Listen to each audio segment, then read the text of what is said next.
Do not adjust your radio dial. You are tuned in to the Mark Order Podcast.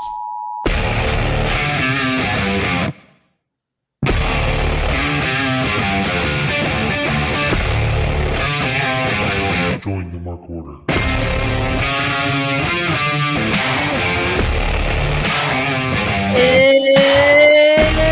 It's Wednesday night. You know what that means. It's Mark Order Podcast time. We're here. Our chins are up, our tits are out. We're watching for the shoe. More than I can say for poor Tony Storm. Very excited to be back at the Mark Order proper for the first time in forever.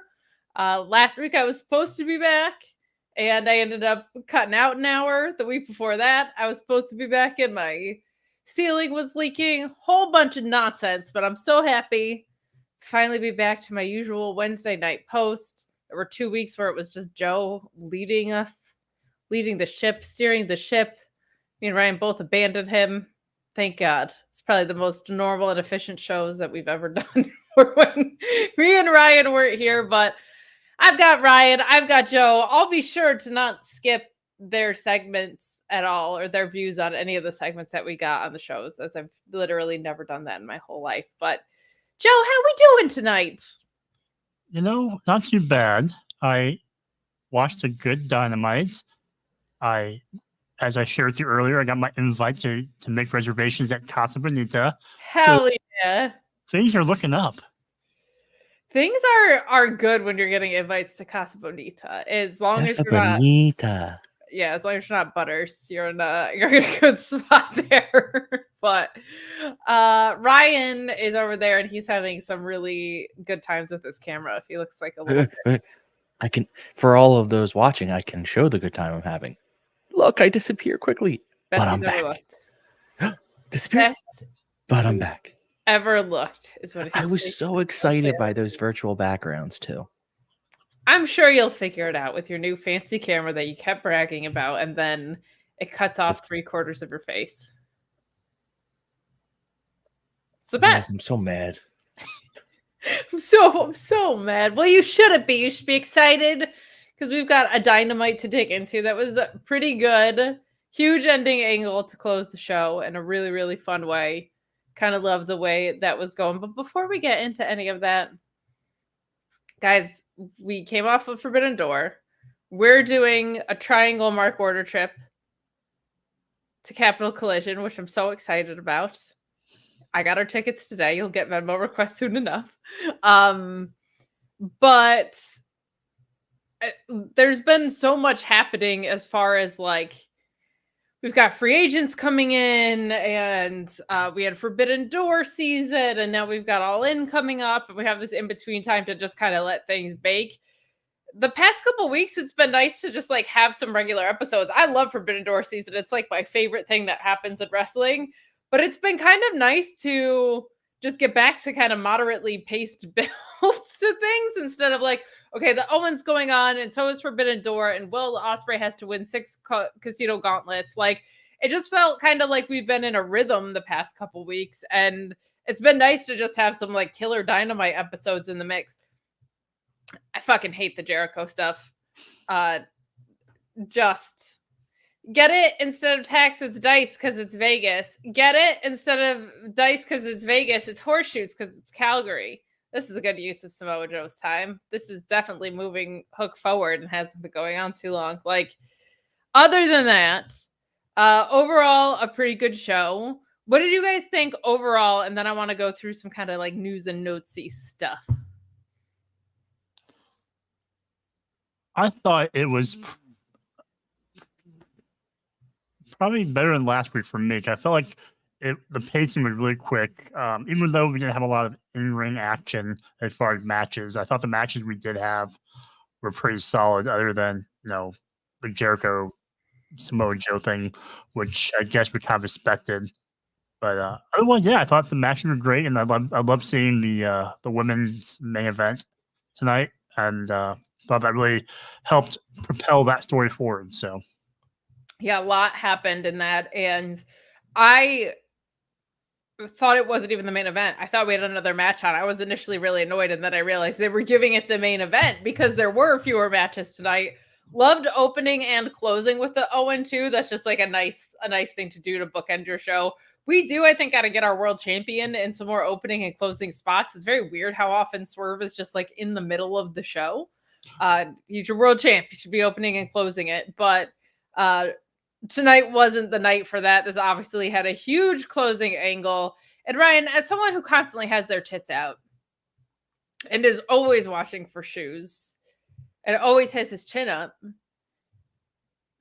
I just wonder how someone who was so aware, like you and Tony Storm, might not have seen this coming, but in a more sincere way, what a closing angle. And we're obviously going to talk about it all on this show, but like, what did you think that this was coming? Did you think it was coming tonight? Did you think Mariah May was going to be the one to turn heel out of this? Like, what were your thoughts, especially as someone who has a big crush on Marina Shirakawa? Like, this is now getting interesting.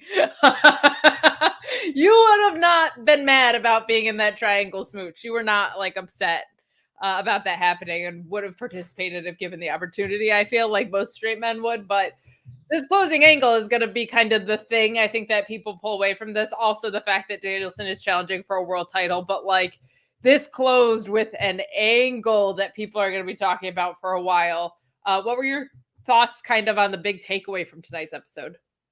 So first of all, I couldn't do it now even if I wanted to because apparently my camera hates me. But I at one point could have stolen Joe's black and white thing, but I'm not going to do that. I'm not going to steal his gimmick. But when I talk about Tony Storm, I'm going to go with my own gimmick. Nice old man. I think it fits. So I think all of us expected Mariah to win, and as part of that win, to have dissension be created between Tony and herself. I don't know if we were sure which way the heel play was going to go. If it was going to go Tony, if it was going to go Mariah. I think we were leaning Mariah because Tony was so over. It was going to be hard to change that. So they did something genius, which is just hotshot it. Yeah. And say, you're all expecting this to be slow, played out, a little hints, a little subtlety. So we're going to surprise the hell out of you and just have it happen. And I love that. Because I didn't see tonight it all happening. I'm so intrigued to see if Mina comes back into this fold at all, because I hope so. Yeah, I think it would be cool if she ends up pulling some strings here, or maybe it was Mariah May all along. But like, if Mina was the devil in her ear to kind of propel this of like, hey, if you get that shot, you're going to have to get extra vicious on her or something. Because like the fact that love triangle just ended up being so copacetic, I don't want to say it was anticlimactic because I always think it's actually really fun when it's almost like a wrestling wedding when there's no drama at the wrestling wedding and they just get married. Like that's the swerve is no swerve, right? But I'm intrigued, and she has been a good ratings get. Mina has. She's been fantastic in her role. She's a great pro wrestler. Someone that I would assume that they want to keep around in a lot of ways. So I'm intrigued. I'm wondering if there's more layers to the love triangle story, or if this was just Mariah May had Tony Storm played all along. I think it's going to be really interesting to see what way this goes. But since Joe traveled back in time for us, since Joe is timeless, I'll get his thoughts on this specifically too. Big closing angle for the show. So much fun. A vicious heel turn too. Like this was not. There's been so much comedic gold of like nuzzling into bosoms and Tony Storm being unhinged and insane that this got very serious very quickly too. I don't know if you are able to see outside of black and white, but it was quite the crimson mask on Tony Storm, which is a bright red color. I'm not sure if you're familiar with color, but what did you think of how violent this got specifically? First of all, I had to hit my TV and adjust the rabbit ears and try to tune in the dial a little bit. The angle, I was a little shocked by the angle tonight. I thought it was going to come at all in with her winning, and they would do a celebration, and she would turn there. But like Ryan said, I really liked just how hot shot it was, because it came out of nowhere, and it really showed Mariah's range of her character throughout this whole run. We talked about how great she's been through her facial expressions on the microphone, just her presentation. But then to like flip a switch and go into this killer, psychotic, single white female, like psycho mode was something a whole nother level. And I'm kind of leaning towards that she was, masterminding this from the beginning. Going Yeah. for, like to get where she wants to go and then drop Tony. So I'm very intrigued to see if it was the plan all along, or if seeing Mina reminded her who she was, like what that all looks like. I think is going to be such an interesting piece of this going in to the pay-per-view. So I'm intrigued. I'm intrigued by that for sure. And one other thing that kind of plays into our news and notes a little bit here. MJF versus Will Ospreay happening next week, which was a surprise.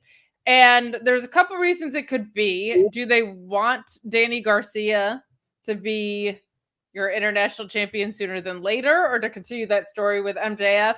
I assumed this was happening at All In. I had heard whispers it was happening at All In. It still might. There might be a rematch there, but I'm also wondering, they got Ricochet coming in, and there's been a lot of buzz about doing a Will Ospreay Ricochet rematch. Do they just want to do that at Wembley? Do they want to do something really fun there? Do they want to have MJF have the international title, or do they want him to turn into a bigger asshole with a loss against Will here and chase him back at Wembley? A lot of options. I would assume you want Ricochet like sooner than later in a prominent spot, and everybody seems to be talking about Will Ospreay being the guy to kind of welcome him in here.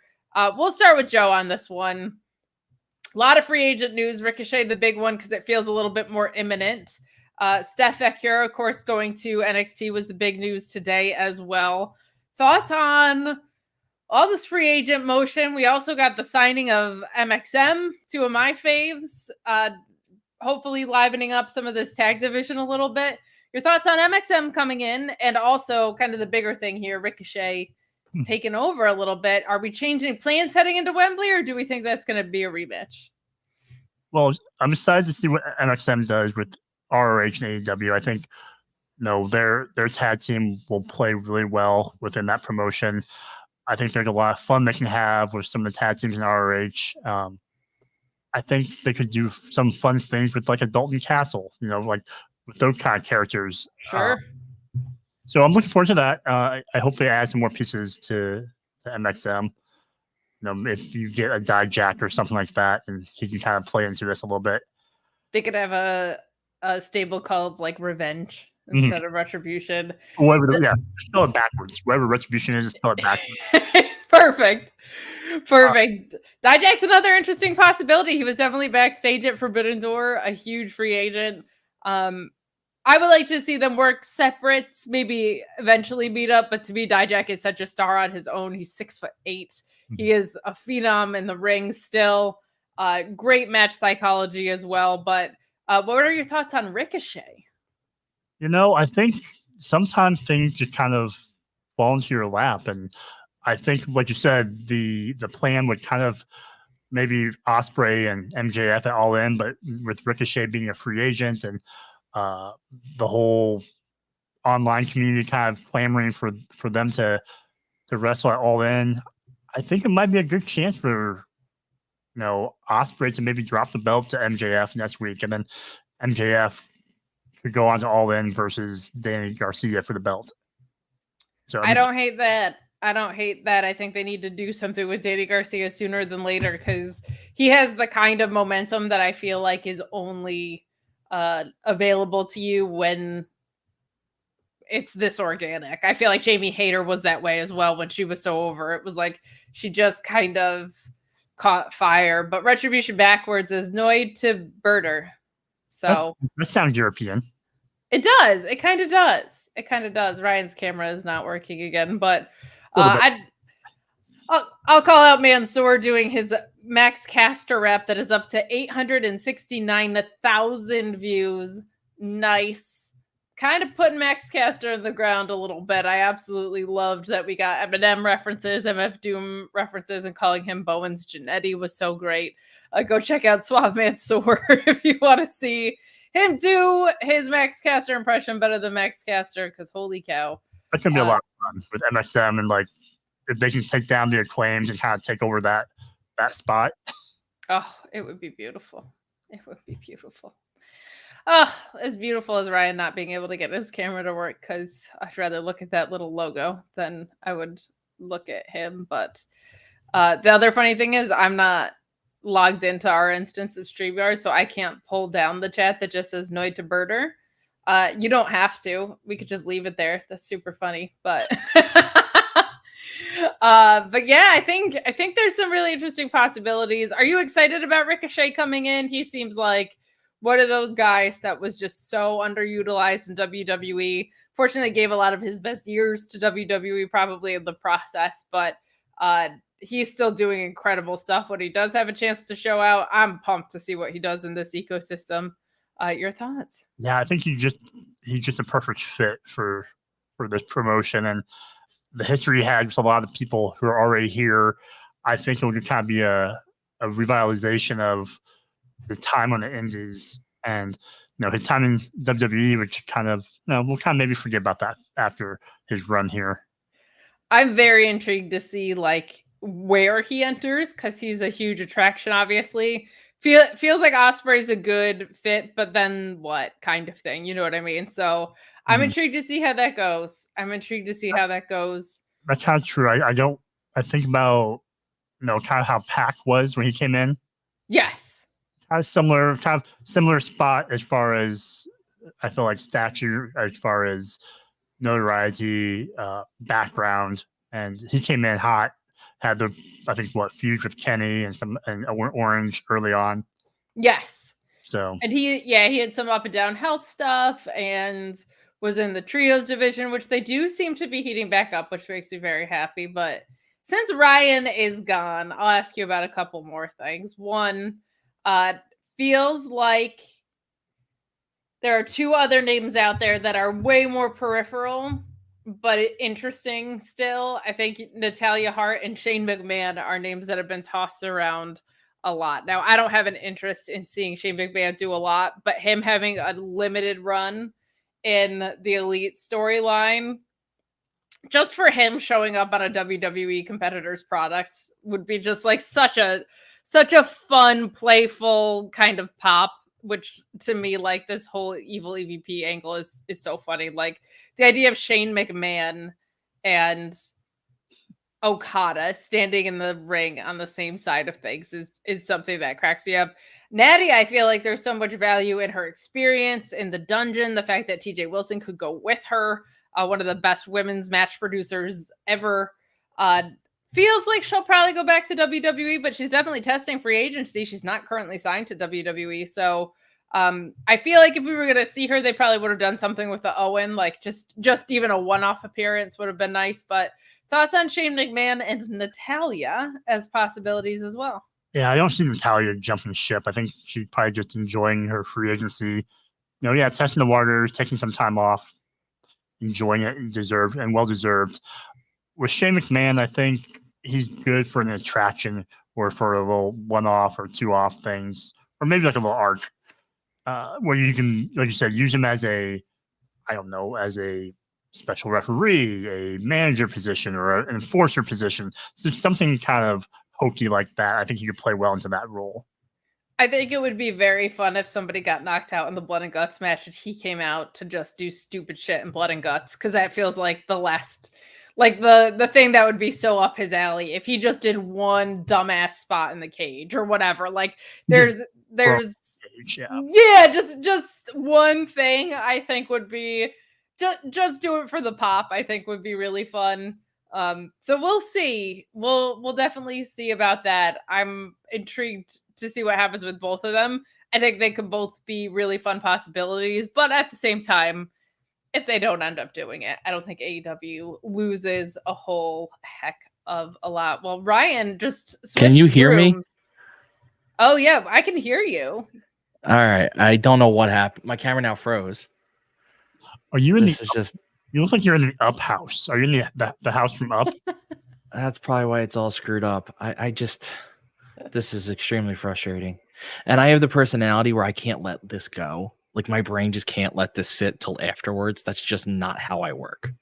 Well, you're gonna have to because we are motoring along, Ryan. Okay. Okay, so I first of get all, is it confirmed that Ricky O'Shea is signed? It is not confirmed. It is expected. Okay, I just want to make sure. That would be awesome, and I would love to see him versus Will Ospreay at. I don't know if I do All In. Doesn't feel right for that. Feels too forced because it's right. It's about to happen. I feel like him showing up after it would be really cool, but I also don't know if they Mhm. want to wait 5 weeks and he would move a lot of tickets. So I would be fine with Pac versus Ricochet to start us off because Pac doesn't have anything to do and he would get a huge reaction in England, of course, as well. Or Samoa Joe, because please get him the fuck away from Chris Jericho as soon as possible. So some That's other fair. fun possibilities for Ricochet. It also, then we went to Shane McMahon. I believe is what I called in on in the end. Yes, Shane McMahon and Natalya. I would be Natalya. This is stupid. Why would we sign her? No, I mean she's obvious. Like if you can get her, you have to. Sure. She can work up and down your card. If you want to put her in the main event of women's right away, you can. And I'm back, baby. Oh, Which so background? Boom, we're going with this background now. And I still have to fix my camera. I don't. What the fuck? Anyway, nice. Zoom it in on your face. I don't know why it keeps unzooming. You're so tiny. Hideous? Don't ask questions. I'll Don't fix want it answers to, after I talk. Natalya's a no-brainer. And you sign her for multiple years if you can. Between her ability to train talent and her ability to work and all that, everything about her is perfect. Shane McMahon for a short run would be fun. I think there's just such an obvious place for him to come in. Where were you putting him? Like just in this elite storyline. Like Yes. the idea of I was saying as you were kind of coming back in, the idea of Okada and Shane McMahon on the same side of a ring, like you almost just have to do it for that because that is like the most what the fuck is 2024 moment that you could possibly have. And I was saying like I think you were here for this part, but just like someone getting knocked out in blood and guts and him coming in to do something stupid. Joe had thrown up like a guest referee spot or something like that. But like just coming into that angle feels like such a perfect fit with his history of WWE competitors. Like, and I don't even think that would affect his relationship with WWE. He's not doing anything there, but like that's such just a silly, fun thing to come into. I would love it. I definitely don't need like 10 matches out of him. I don't think he has 10 matches in him since he blew out both of his quads last time he tried to get in a ring. But CM Punk tears his triceps every time he tries to do something. So I think it's a fair trade in that regard. But I have any thoughts on Shane? I have Shane coming in as the financial backer behind the Elite in their bid to purchase AEW out from Tony Khan. Yes, this is really like reaching back into old school wrestling because I think that's what the invasion kind of was, but I don't care. Their bid to purchase AEW from Tony Khan, they bring in Shane McMahon, and he could have some matches, and obviously they eventually lose and they don't get it, but like, I would love that storyline personally. I think for the use of him for a quick pop, I think that would be funny. And it'd just be really funny to see Shane McMahon show up on a wrestling show that isn't WWE. I think so too. I think there's a lot of good silliness in that. And Ryan, someone that we talked about while you were here too on the free agency side of things, the M&M boys that we talked about. Mansoor's wrapping at 869,000 views. Nice. Love it. Nobody else go watch. The irony that Eminem is signing when the Death of Slim Shady's coming out is just, what can I say? I love that signing. I think ROH could use them huge. I think they're a team that has a lot of personality, but they are also a team that if they brought them up to main event AEW, I think they're fine. Obviously, both guys have been on a high level TV show before, so they have those qualifications. They need to rebuild, like they have that. We've said this a million times. I'll keep saying it. They need to rebuild the tag division, not in terms of talent, in terms of presentation. They have plenty of the talent. Eminem's another one of those teams, but ROH wise, I would absolutely be fine with it because they're fun, they're funny, but they're good.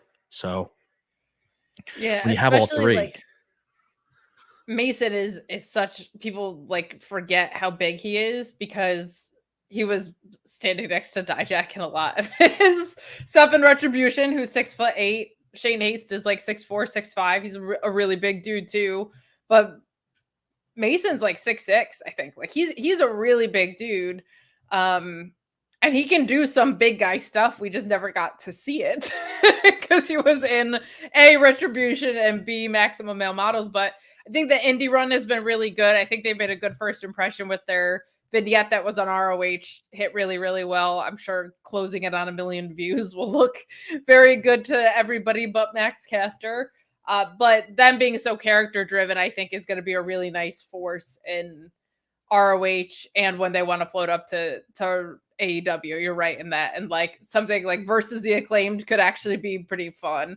And then if you balance that out with GYV on the other side, I think it's like, okay, it's not just like character heavy Bucks and FTR the serious guys. It's like you have more of those flavors floating around, which I think will be really good. So some good stuff there. We'll see how things move along. We're headed into the ROH stationary tapings era, which is always the best work that ROH gets so to much do. better when they do that. So much better. And we've got our deal negotiation window closing sooner than later. It sounds like they're pretty close. So I think a good time to be had moving forward. Wait, am I not going to be able to make an offer? I mean, you probably still could. I was going to make an offer to put them on our YouTube. Window, but well, we didn't even talk about that. I don't know if that's something that I would want on our YouTube. I mean, I'm only offering them $10.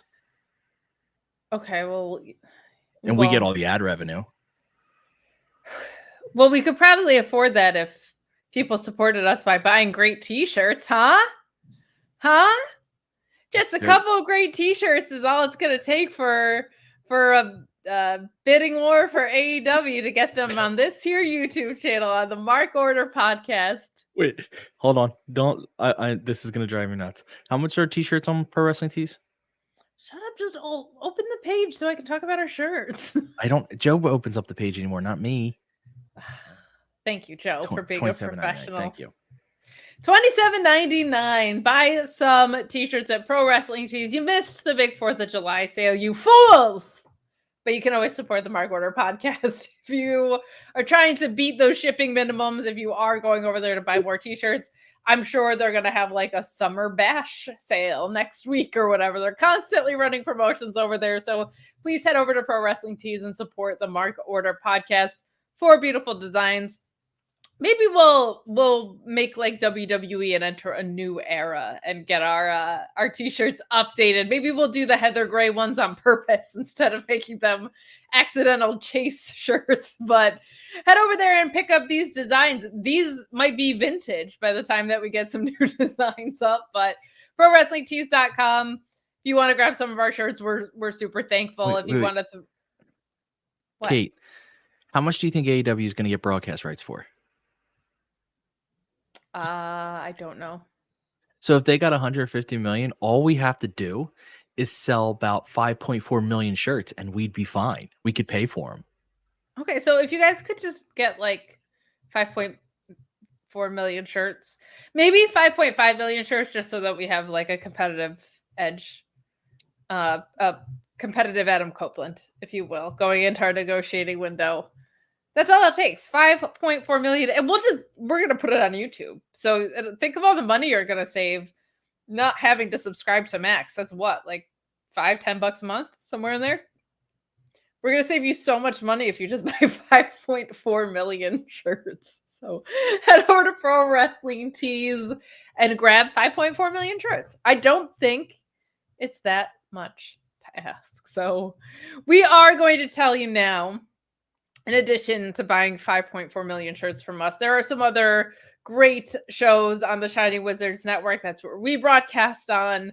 This show was founded by a couple of dopes that are on the Shining Wizards Network, particularly the Monday night flagship show. They're working hard and heading in to their anniversary episode this month. So be sure to check that out. But we're going to take a minute here to tell you about all of the great shows on the Shining Wizards Network. I'm doing it. And there you go. Every one of you for tuning in every Monday night to listen to The Shining Wizards.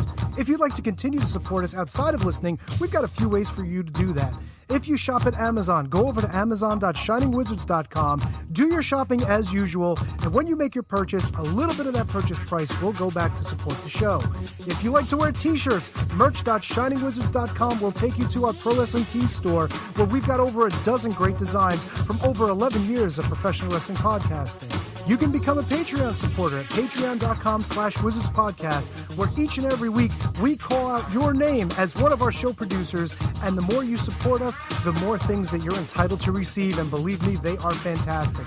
If you can't support us monetarily, if you don't shop at Amazon, that's absolutely fine. Continue to listen to us wherever you listen to us on the World Wide Web, and make sure you like, rate, review, subscribe, do all that good stuff. Doesn't cost you anything, helps us out, and we can continue to bring you the love fest that is The Shining Wizards. What's up, folks? It's your boy, the Impact Player, Mr. Philly Ray, inviting all of you to check out the Turnbuckle Throwbacks Wrestling Podcast. Join us as we cover all things current in the world of pro wrestling, as well as paying homage to the old school, the Squared Circle. So listen in and find out why we are the recognized symbol of excellence in sports entertainment broadcasting. Find us on all social media platforms and anywhere you get your podcast from. And as always, we are the proudest members of the Shining Wizards Network and Rant Entertainment Media. Are you tired of being lied to every day by the mainstream media? Do you want to know what's really going on in the world? Do you want to make up your own mind about things and not be told what to think or say? Then listen to Inconclusive Breakdown, a weekly anti-PC look at the world of entertainment and current events, brought to you without censorship or filters. You can find us everywhere you listen to podcasts, BitChute, and on ShiningWizardsNetwork.com. And also, we're a proud member of the Shining Wizards Network. Got 30 minutes to kill? Come check out 30 Screams or Less, where we review a horror movie in 30 minutes or less. We cover new movies and old ones too. We'll give our honest thoughts on the movie, good or shit, as well as a rating of each one that we watch. New episodes weekly, available on the Shining Wizards Network and wherever you listen to your favorite podcasts. I'm Steve. And I'm Corey. Come check us out at 30 Screams or Less.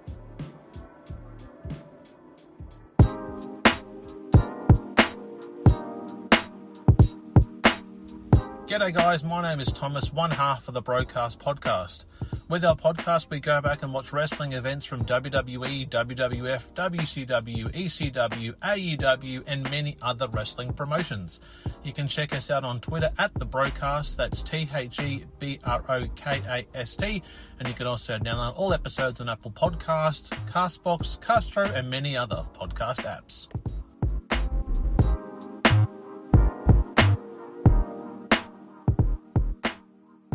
You like your music heavy? Then check out Radioactive Metal on the Shining Wizards Network. For over 16 years now, Radioactive Metal has been one of the longest running podcasts. Over the years, we've interviewed some legendary metal acts, had some awesome discussions, and cranked a hell of a lot of tunes. So join your cool Uncle Snowy and his co-host Aaron for the audio mosh pit that is Radioactive Metal here on the Shining Wizards Network. Well, the action is underway!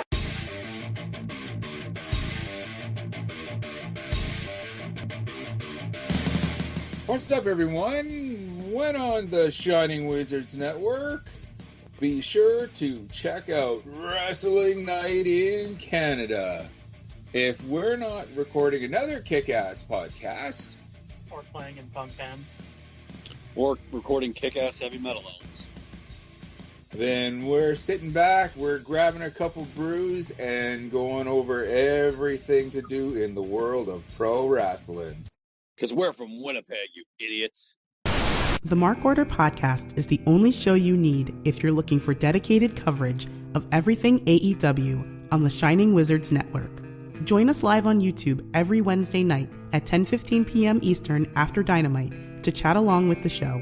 If you can't join us live, listen to us on your favorite podcast platform.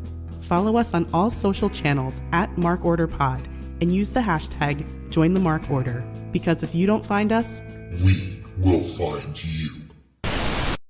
I'm Kevin Rowe. I'm Al Day. And we're a couple of down under pounders that co-host Rogue Day Dots, an action figure collecting podcast where we talk about, well, just about anything that tickles our fancy at any given moment. We're grumpy old men, and sometimes people get on our nerves. And when you get on our nerves, guess what? You get off the lawn. Get off my lawn, asshole! We also go on a little bit of a mission. We go back and we're grading every wrestling figure line that's out there. I'm talking LJNs. I'm talking Jacks. I'm talking Hasbros. Who doesn't like a little Hulkaplex? It's a Gorilla Brain Wrestling podcast production found on the Shining Wizards Network. I'm Duke Bags. Kevin Rowe. And together we are the co-hosts of Your Duke and Road. If you want to hear about some terrible wrestling shows, we got you covered. Well, we talk about good ones, too. We're currently talking about the death of WCW. I know what we're fucking talking about. Sometimes we get guest spots, like from the Taskmaster. I like to listen to the Your Duke and Rope podcast. They're funny guys.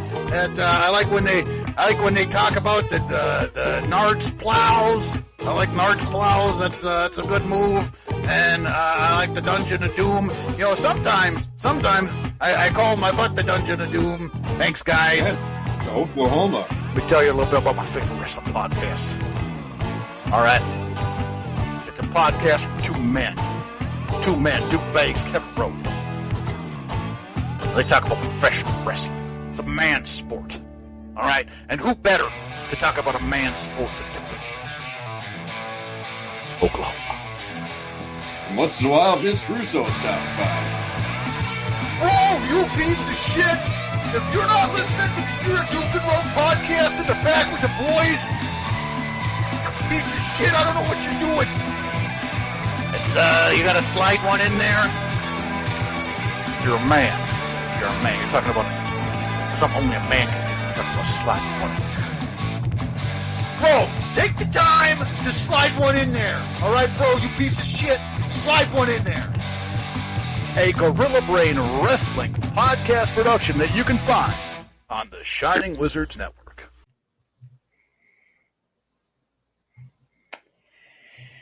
We thank you so much for sticking with us during our commercial break.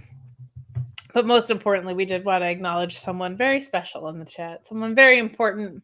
Someone that I've missed while I was gone. Someone I had the pleasure to meet at Excite Professional Wrestling, who I think might be getting some sunglassed talent that might be out to prove something sooner than later. So might be some cool stuff on the way at Excite Wrestling. But I wanted to say thank you to the delightful, the charming, the always wonderful and supportive Jesse Ozog in the chat. Ryan, you got a bug bite on your forehead there or something? No, I'm good.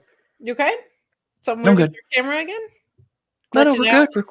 We're good. We're good. Okay. Well, hi, Jesse Ozog. Everybody wave hi to Jesse Ozog. Ryan? I got an itch. Sorry. You could use a different finger because that's incredibly rude. Well, let's get into tonight's episode of AEW Dynamite before Ryan's camera. Oh, wait. Out. Before we do that, I just want to point out, as of right now, we're at 0% of our $150 million goal. So we're not doing great. Well, no, I am tracking. If we'd stop flicking off our supporters, we would be getting 5.4 million T-shirts purchased. I'm only doing it to one of them. So if he's going to buy 5.4, I'll stop. What if Jesse Ozog what if Jesse Ozog was like, I'm going to buy 5.4 million shirts? And now you did that. Thanks a lot, Ryan. I would be waving with two hands. Well, now we'll never know. So thanks a lot. I think we will. I think we do know. No, Jesse Ozog was going to buy 5.4 million shirts, but because of your actions, we are no longer in the bidding war. A shame. Guys, we came to you live from Calgary Stampede Grounds, okay? Should be a night made for Hangman, but it was not. Delightfully, we had Nigel McGuinness on commentary. My fave. And Excalibur and Tony Schiavone, who I gotta say,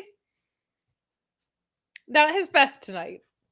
Sometimes he gets a little overkill with telegraphing things. I'll point out some spots along the way, but we do kick off with a recap of MJF and why he turned on Daniel Garcia last week. A really, really strong promo coming out of Collision, where he kind of says that he wasn't really turning on Danny Garcia. He's turning his back on the fans because he gave them everything. His body, his best effort as a championship. He tried to be Adam Cole's friend, all these things, and he did it all for the fans. And they chose Swerve and people like that anyway. And that brings out Will Ospreay, who is elevated. So there's that. He says that he's heard rumors of MJF being one of the most insecure wrestlers in the world. It talks about how Daniel Garcia earns his ways into opportunities. He talks about MJF having ADD. Ospreay says he has ADHD, but it doesn't give him an excuse to be horrible, which is devastating to me because I have ADHD. And I thought that was a free ride to be horrible my whole life. But he makes some comments about the bidding war of 2024 and how Tony Khan is investing people that want to lift AEW up and things like that. And I think even at one point says that he has more talent in his left nut than MJF does. But we get this video thing. I don't like these. And I think part of it is because I didn't watch the Attitude Era. But MJF pops up on screen. Says Ospreys are a dime a dozen, but he's a generational talent. And that if you get in the ring with MJF, you're going to be exposed. So some good stuff here. Some stuff that I think is making MJF a desperately needed heel. Like, there have been so many comedy heels running around and not enough serious real deal heels, in my opinion. Hanger being back now, obviously he's a madman, I tell you. But MJF being that tackler, I think, is a really, really good thing. No complaints. There was some stuff that was a little bit rough on Ospreay's part, just didn't really kind of flow. He says that the bidding war of 2024 didn't go his way, but it obviously kind of did because MJF is there now. But Joe, I'm going to throw it over to you first on this because I'm going to give Ryan's camera time to settle in for a long night, just to kind of chill out. I'm giving it time to warm up. It's been through a lot today. No. I'm okay with you going first, but if you're worrying about my camera, the key would be to get me first so that when it dies, I've already given my opinion. But go, Joe. I'm talking to your camera like it just needs a minute to settle down after all the chaos. Maybe if you treated your camera with a little more love and respect, like how Joe and I treat Jesse Ozog, we would have sold 5.4 million shirts by now. But Joe, what did you think of our opening segment? I like the fact that Ospreay came out a little bit more fired up, not so, smiley, overexcited babyface. So taking a little bit more serious. I think that kind of comes out of his match with Swerve and having to kind of turn that gear a little bit. I did kind of like the line about the bidding war in 2024, only for the fact that it kind of hopefully puts to bed that whole narrative that MJF was trying to start. If we mention it, we move on. I like that part. Otherwise, Ospreay's promo with your typical playoff of MJF's insecurities, which are well documented. MJF's promo, I thought was good as a heel, but I felt like I've heard it before from him. Whenever some new person comes in, I feel like it's the same old heel promo of people forgot about me and I'm upset. I'm going to take your spot again. Everyone's turned their back on me. So I felt like the promo was maybe a little bit rehashed.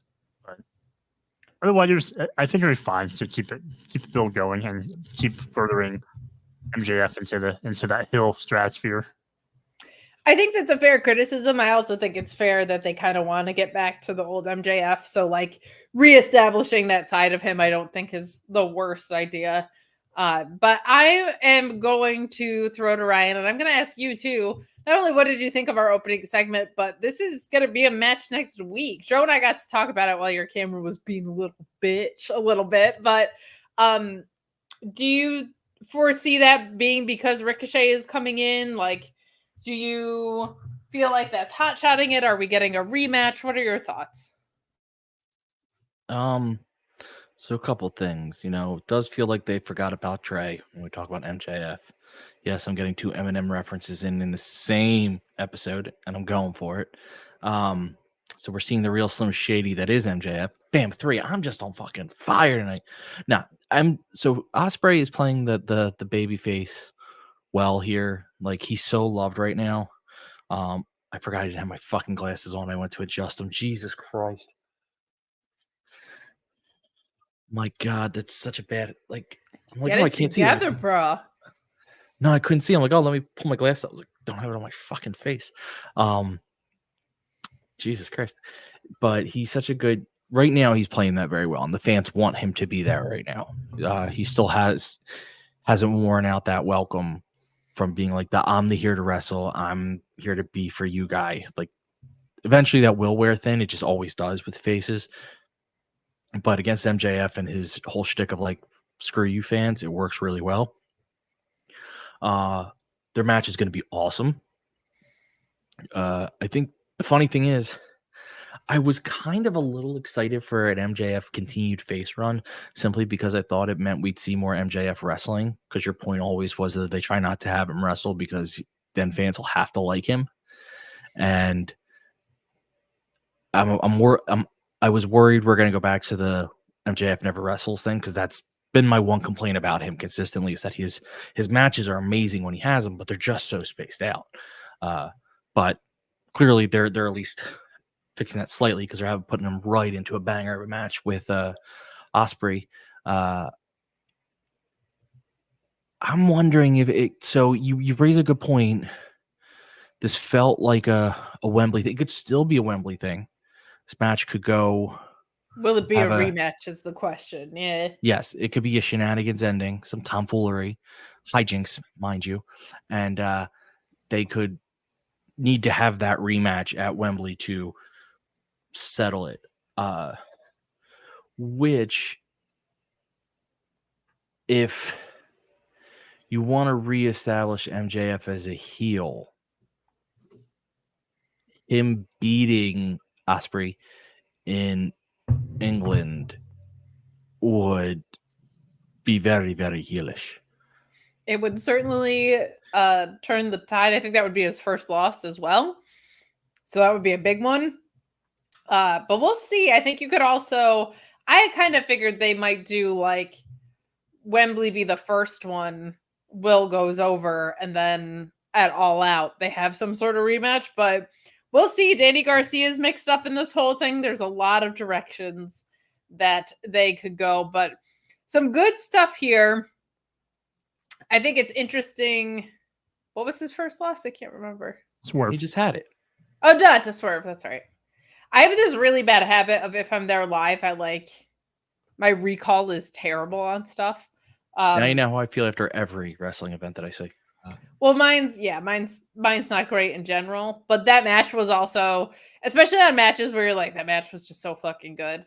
Like, it's easy to just forget, like, oh right, winner loser, because we all won really. But some good stuff there. 2 major heel turns in back-to-back weeks. You got MJF turning. You had the return of Hangman, who's not a heel turn, but like obviously violently back. And then of course tonight with Mariah May. So we'll get into that, but that makes things feel really fresh because they are well timed and I think warranted. Like, having those super villains now is a good thing, but not the only good thing, because we start off with a long, fantastic match between Hangman and Bryan Danielson for your Owen Hart finals. I thought this was a great setup because Hangman and Danielson have history, but as such different people. And on top of that, Hangman having a reason to get back to Swerve is so obvious. And Danielson, career on the line, last chance to challenge for a title on the line.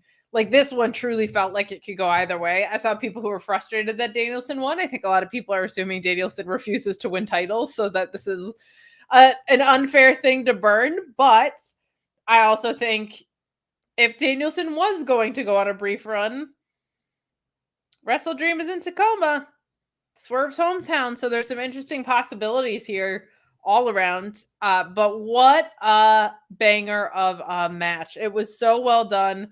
I really, really liked what we got out of this. Hangman being this version of himself, I thought was fantastic. I loved Jeff Jarrett being out there with the Owen, like the actual Owen Cup belt thing. But he called it pretty down the middle. He was like a fair guest referee. In a tournament, like, wouldn't you make sure you had 5 backup referees? Like, I just don't like that stuff.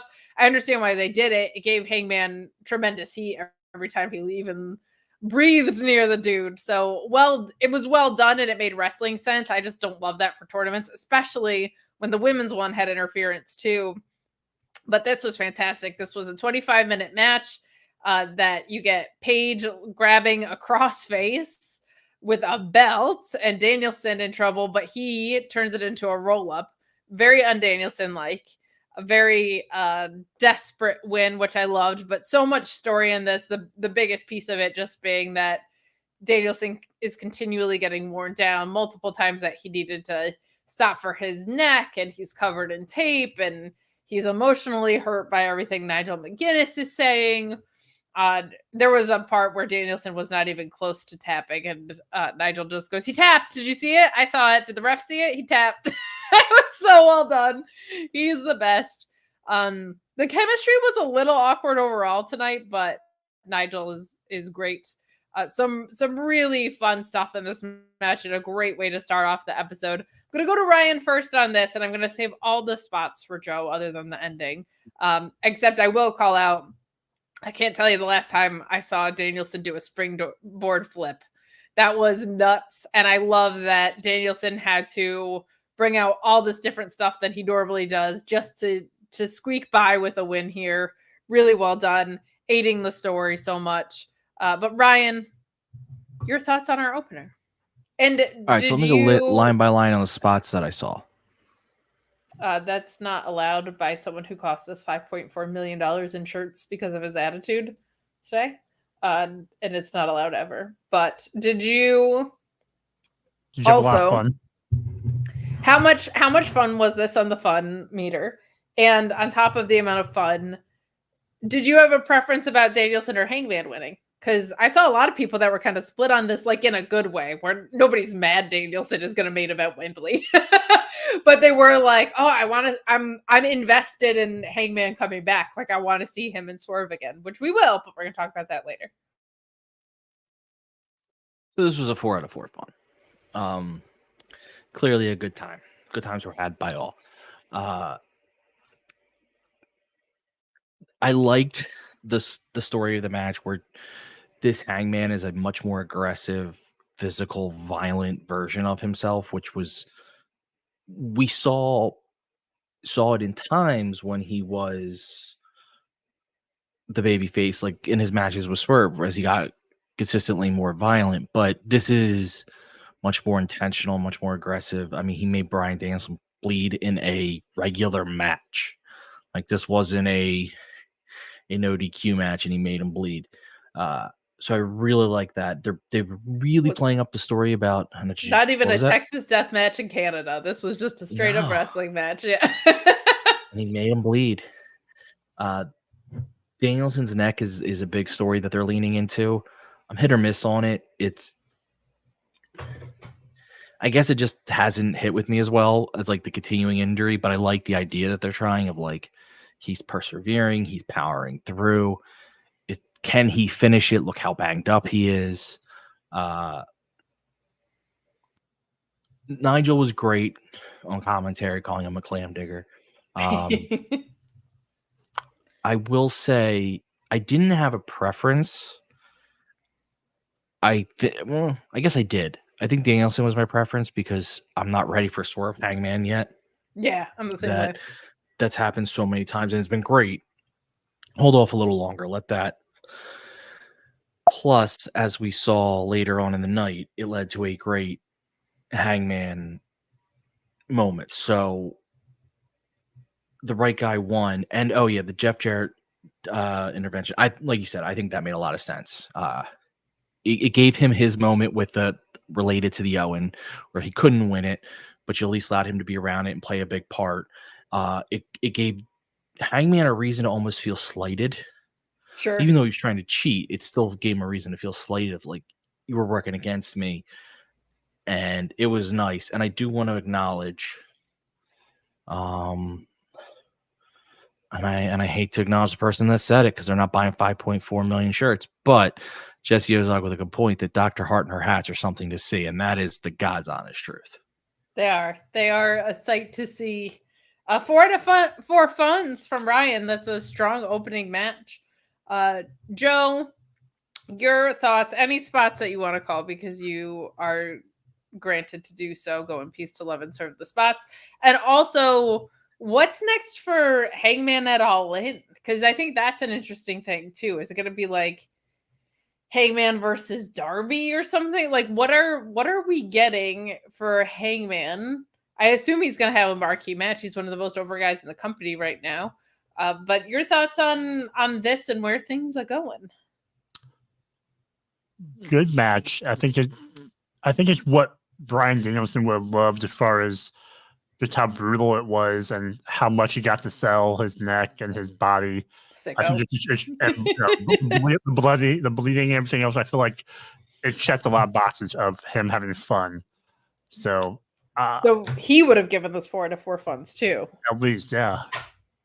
The few spots that stand out to me were, Heyman with the swinging like sleeper hold.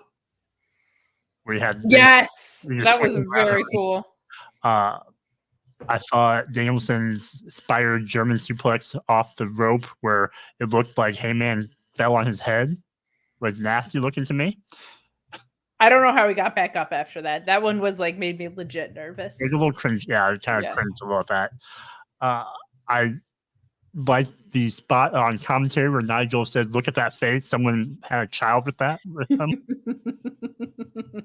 So that was fun. And then with the Jarrett stuff, I'm in agreement with you guys. I know it was good to have him out there a part of the O-ring to the very end.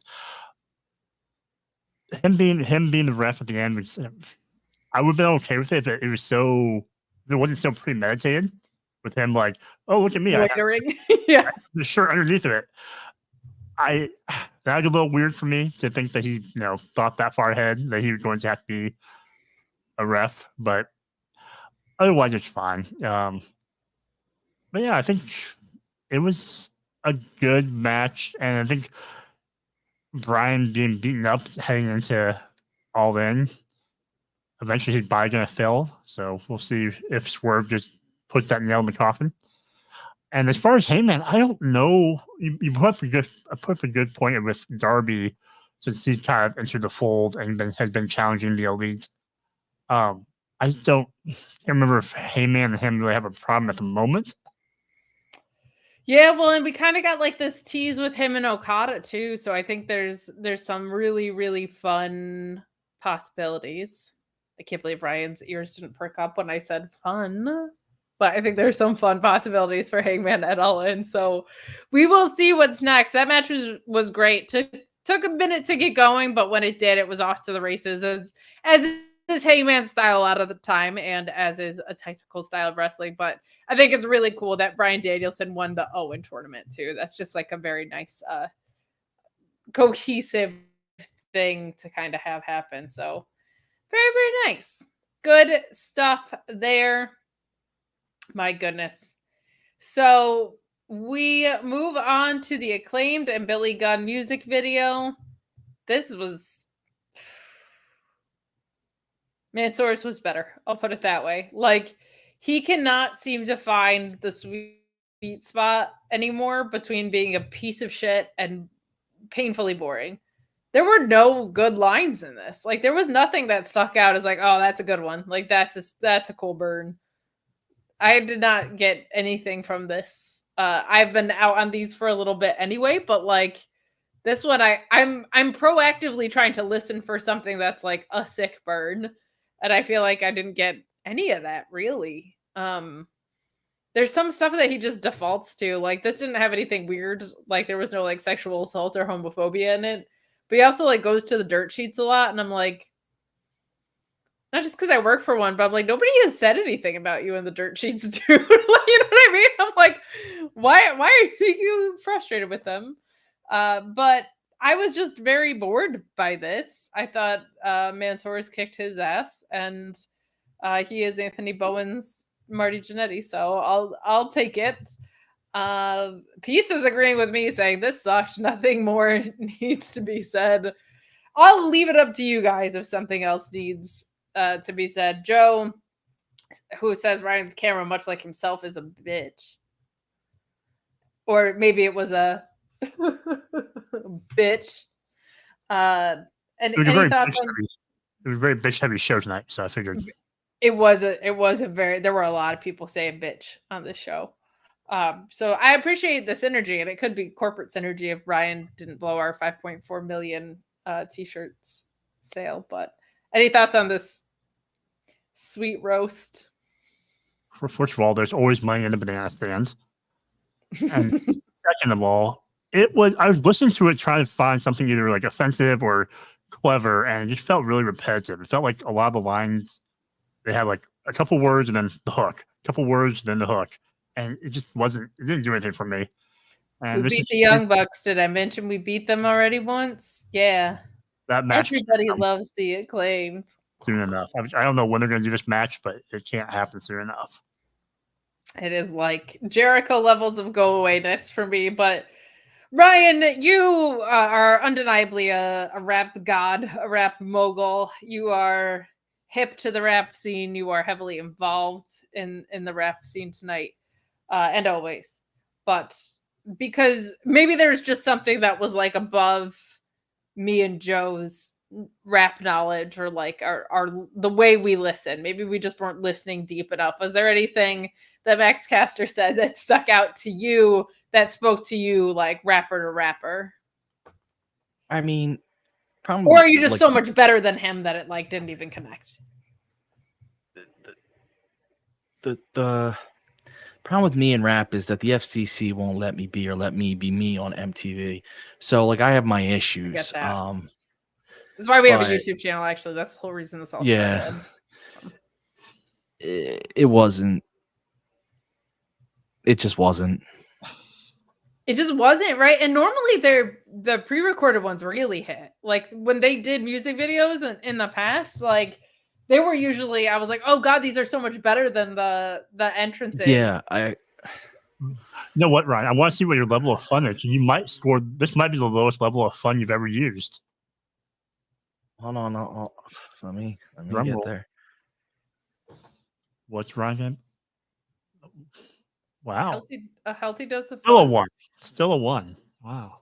Have I ever given not fun? Because you're a coward? Yes. No, I don't believe I don't. Something has like this isn't bad enough to deserve a not fun. I'm saving that for something truly atrocious. Tell me what's fun about it. Billy Gunn dancing was all right. Bowens is awesome. Okay. So there you go. 2 things. No, something has to be truly atrocious for me to use the Kate scale. I mean, I would use my scale for this particular thing. Because you're saying, yeah, this garbage was not for me. It was no fun. I personally, well, you pointed out things that were fun about it. I did not experience the emotion of fun while watching this. Beyond like a smirk is not enough to give you a full fun point on my scale. So, hey, this fucking sucked. Yeah. You could just leave my my trash graphic up. There you go. Samoa Joe versus Chris Jericho. They cannot get away from this soon enough for me. There's no part of me that enjoys this. The only matches that Chris Jericho can do that are halfway decent anymore are plunder matches because he can't really go anymore. And now we get the same plunder match over and over, plus forklifts now. That's what we got tonight. Instead of Dice in Vegas, it was horseshoes because Stampede. And it was Samoa Joe losing to Chris Jericho, which fucking blows. This feud has been going on since the inception of the learning tree. All of the sarcasm around the Jericho Vortex is actually real. Hook cannot move on from this fucking angle, and neither can Samoa Joe. This is bad. It's just bad. This match now begs for a fucking rematch, and I am so annoyed about that because I do not want to see Samoa Joe and Chris Jericho fight again. I don't This think was Joe gets a bad. rematch for a long time. Fucking I hope they never have a rematch again. I just Like, saw don't something wanna on Twitter if see them it's wrestle true. It may be true. So I just saw someone on Twitter that someone believes that he's going to be filming Twisted Metal 2 soon. And this could So be a for that. forklift was the way to send him off. Through 5 feet of concrete wall. Load bearing. Man, NXT loves their paper barricades. AEW loves their fake walls. But yeah, there's a lack of me being interested about anything Chris Jericho does on this television program because it's always the same old shit. Hey, we got a post-match promo from Swerve that I missed that we need to talk about because I'm an idiot. So do you want us to wait to come back to the Chris Jericho thing? Or do you want us to give our opinion on it first?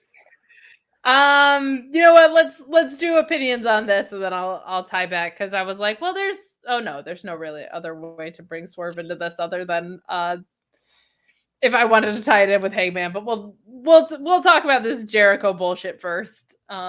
It is Kate scale for me. This is really bad. But let's start with Joe so that I could ease into how much Ryan is gonna love this. I would go with a 1, only because Samoa Joe's in it, and he did the walkaway spot with Jericho hitting the steps. So we got the walkaway spot. So that's 1. If I could give it a half, I would, because that spot popped me legitimately. Because Jericho, to his credit, fucking took it. Like he went flying into those stairs. So God bless him for that.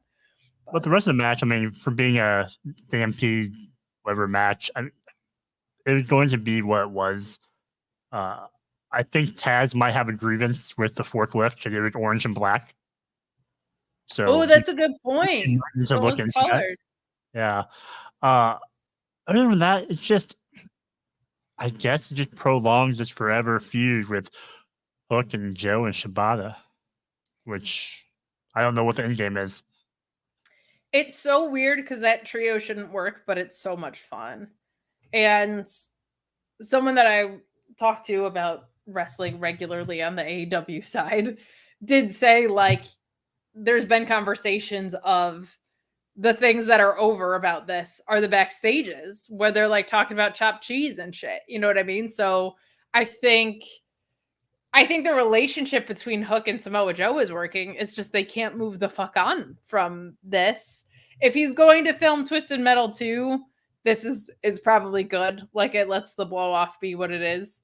I hope he's back by Wembley because after his title run and all the great work he has done with Hook, like, I would like to see him in a prominent spot. I think a lot of people would. I'm a Samoa Joe stan, but I think a lot of people are. I think a lot of people really like this dude and have for a long time. So, Ryan, unfortunately, I remembered that I'm supposed to ask for your opinion as well. But we got, honestly, if I could give out half funds, I would give this half a fun because I can't fully hate on a forklift. That just feels wrong. And I definitely can't fully hate on Samoa Joe walkaway spot of any kind, never mind one that sent somebody into the stairs. That's good shit. But what did you think of this match? Did it feel like you've seen it before? Because that's how I felt. It was a 2, an excitable amount of fun. So I mean, I'll quickly say that I had more fun seeing your face on the 2 graphic than I did watching this match. Like your that face is for this one is amazing. it You look is. like you belong like as a clown at a kid's party or something. It's incredible. Like this is I'm glad my favorite Ryan face of all the ones that you did. Yeah, I'm glad I gave Joe options.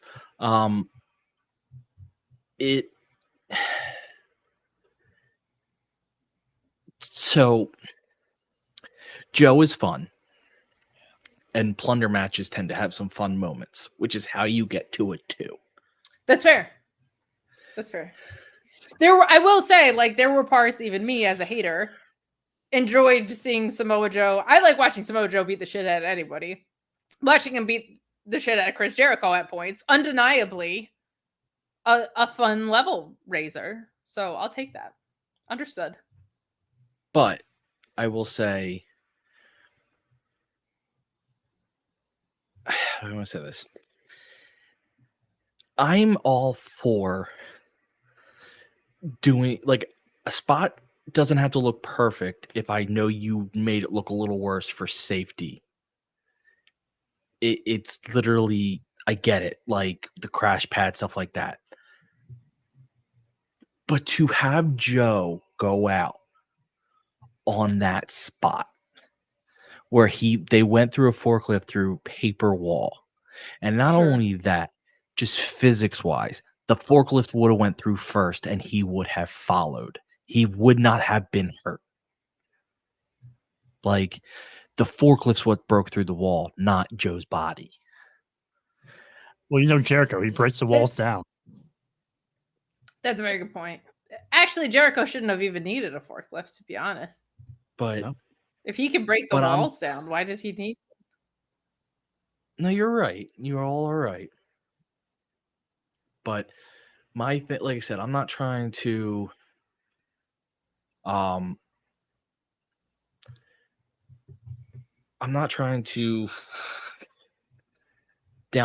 their effort to make it safe, like a ram through the.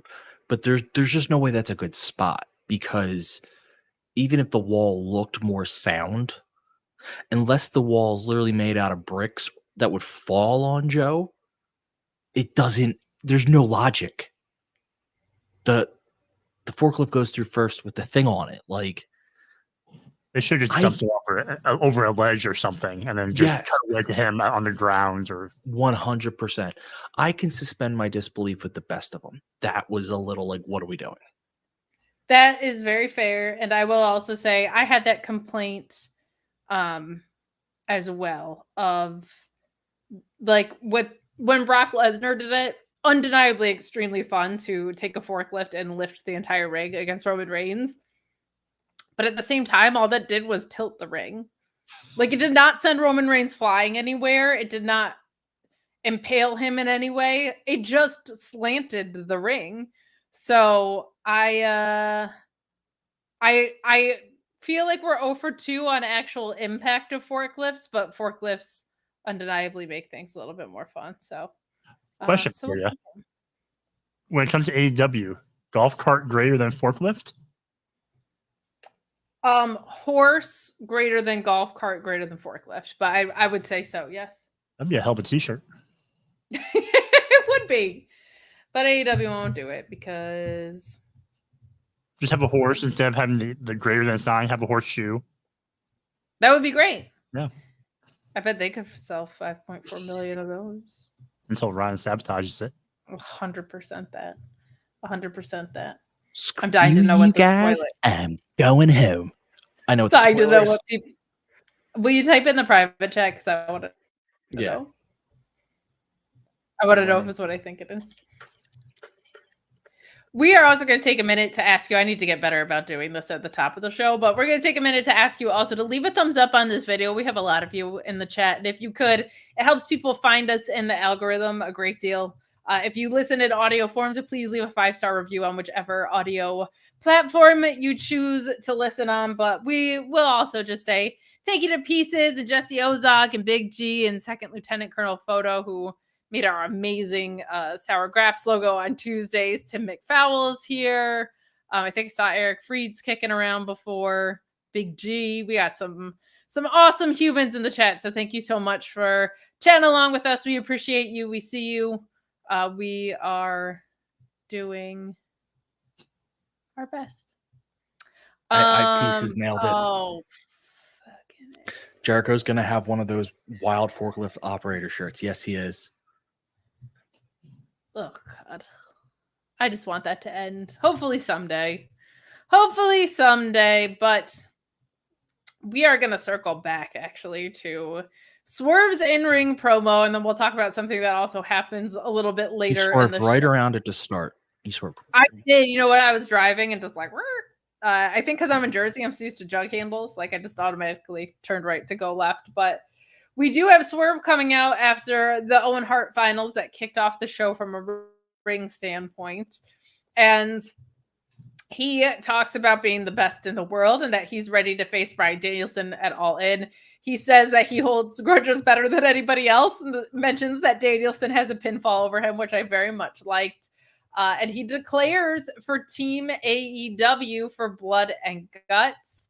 He's ready to beat Danielson like he did Ospreay, but he needs to stand alongside his team. And he also mentions he's beat Okada, he's beat Ospreay. Danielson's kind of like his final piece in that, which I adore. And he says that it's the final countdown for Danielson, which is cute. And wouldn't you know it, losing the Owen and Swerve cutting that promo kind of pisses off Hangman later in the show.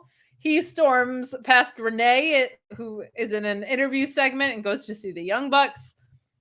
Okada doesn't want to let him in, which of course, but a very pissed off Adam Page says fine. He will be alongside the Elite. What I love about this is it's such different types of heels that have so much history. Like Adam Page doesn't want to be friends with the Elite again. What he wants is to beat the fuck out of Swerve, right? And he's pissed off that he lost the Owen. And he I feel like was trying to get back to Swerve while Danielson was trying to get back to the title. This is his next route. He said Swerve's going to be in this, so am I. I absolutely adored the way that this got laid out. I thought it was well done in the episode. It was done better in the episode than my recap of it because I skipped the first part. But Ryan, we're going to throw it to you. I kind of figured that this is where the story was going if Hangman wasn't going to win. And the way that he said no last week, I was like, that's the kind of no where, I mean, consent is consent, but it's important that that you get it, which we do here. Good stuff here, but Ryan, your thoughts on how these teams are shaping up? So I liked Swerve's promo. I felt he addressed multiple things very well, but yeah, I like how he's like, you can't have a Team AEW without the champ. Like you can't. Like, what are we doing here? He's supposed to be the representative.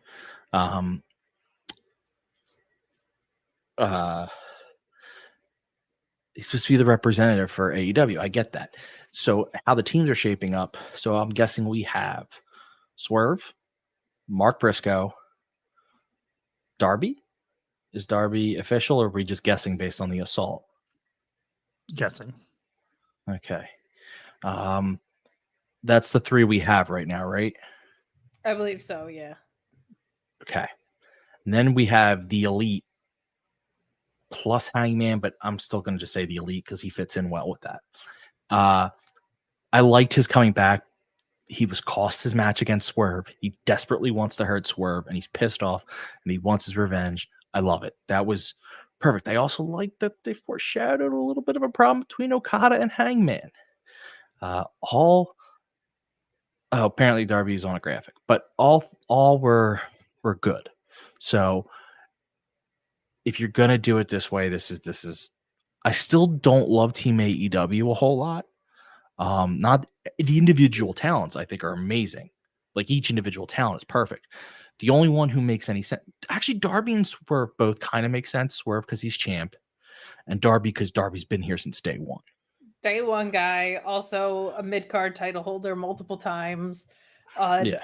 He's been kind of, until recently, he was the guy that anybody coming in also faced, which I thought was funny. Like he was the guy that Punk debuted against. He was the guy Jeff Hardy debuted against. Like he was consistently in that slot. And that's also just kind of like a fun AEW character rooting thing. Mark Briscoe he's just again, there because he's a sicko. But like, there's would've- so but he many people wasn't that feel day introduced one. as a sicko. Yeah. Like, he would have worked if you had 4 and you're like, we need a sicko. We need a guy to come in. But you have Darby, so you don't even need a sicko. You have a sicko. Yeah, this Well, match I hate to is say- everyone's a sicko in this match. Mark Briscoe's taking the Eddie Kingston role. 100%. Because Eddie Kingston makes so much sense in this match. Of course. But they've had months to figure that out. That's not the guy. No. So I love the Elite. They've kind of let this falter in a bad way. I don't know if something happened and they had plans that didn't pan out, or if they're planning to re-ramp it up. Like John Moxley not being in this yet is weird. Yeah, Did the Acclaimed get bounced for Moxley and Claudio? Because that would be that changes the color of this entirely. Yes. John Moxley is like the most day one, not day one guy next to Eddie Kingston. Like the guy carried this company multiple times.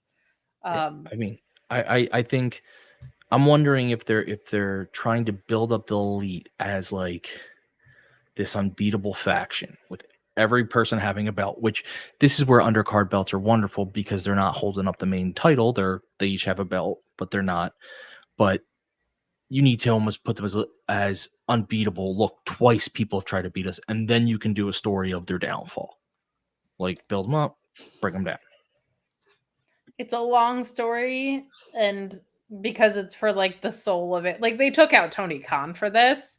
Kind of disappointed on the Team AEW side as well. But Joe, set us straight. Are you with us on this, or do you feel like we're overreacting? Is this where Mark Briscoe thrives the most? He'll thrive in his own way. He would go the odd one for me. He didn't have an issue with the Elite recently. It would be great if somehow, let's say Kenny got better and could be on Team AEW. That would be amazing. I'd be surprised. That'd be wonderful and could lead into All In and everything else. But I don't know where that stands. That would make more sense to add him and then whoever else, whether it's Ibushi or whoever. But as far as the Swerve promo, I thought the Swerve promo itself, it was good. I think it was a little odd for having him walk down the ring, walk past Brian, have a commercial, have Brian walk out of the ring. And he's talking to Brian, even though Brian just left. Yeah, it's a little weird. Like Brian's at least be at the top of the stage or something. But I know they'll have more face-to-face interactions, in the future here. I do kind of feel like, and I don't mean this as dramatically as it may sound, but does it feel like to you guys Swerve is like a little lost in the shuffle or not the most important guy on the show? I think that's why people are criticizing his title run because he just doesn't. He feels like you said, kind of lost in the shuffle with all the other storylines. And and Osprey's constantly opening the show. I feel like he needs to be. Yeah, it's But the fact is, the thing I was thinking of when he was in the ring giving a promo was thinking about Swerve. Like he beat Joe for the title, right? He had to win over Osprey. He's probably gonna have a win over Okada if he beats Okada. And then if he beats Danielson at Wembley, I mean, that's a hell of a run. It is a hell of a run. And I think that's what's almost frustrating is the matches always show out. It's just give this guy some prominent segments. But Ryan, I mean, you got Swerve, again, another kind of like rap mogul here, right? You obviously have that deep-rooted connection in the rap scene. I will say, man is super over in every arena he's in. There's always chance for him. Anybody that's going to live shows tells me there's just whose house every time. Forbidden Door was the same way. There were bruv chants, but there were also a lot of whose house chants throughout the entire night. So I don't mean it to be overly dramatic about it. It just doesn't feel like the champion's the most important person on the show. And I have an issue with that because he's the champion. Your thoughts? So this, not to compare companies, but I'm going to be comparing companies. Oh, no. Even though Swerve is a shade of gray champion, he's definitely not pure babyface, but he's treated like it's the crowd favorite. him and Cody are on remarkably similar trajectories in their title, which is their program never feels like it's the most important one on the card. It never feels like it's about them. It always feels like winning it 100% was about both of them. But once they won it, and which leads me to, I think in wrestling in general, they always struggle with the babyface champion. I've watched enough documentaries and heard them all say, well, it's the chase. It doesn't have to be. It can be something else. With Swerve, it definitely doesn't have to be. To me, part of it is like the Ospreay story was a casino gauntlet, and then they made it personal. And Danielson is a tournament, and then they'll make it personal. It's like there's nobody that Swerve is just like here to fuck with. Yeah. A little bit. Like it's all people like earning, and there's respect. Like Swerve is dastardly, and we get to see those things come out, right? Like we saw him literally say to Will Ospreay, "What if I want to make it personal?"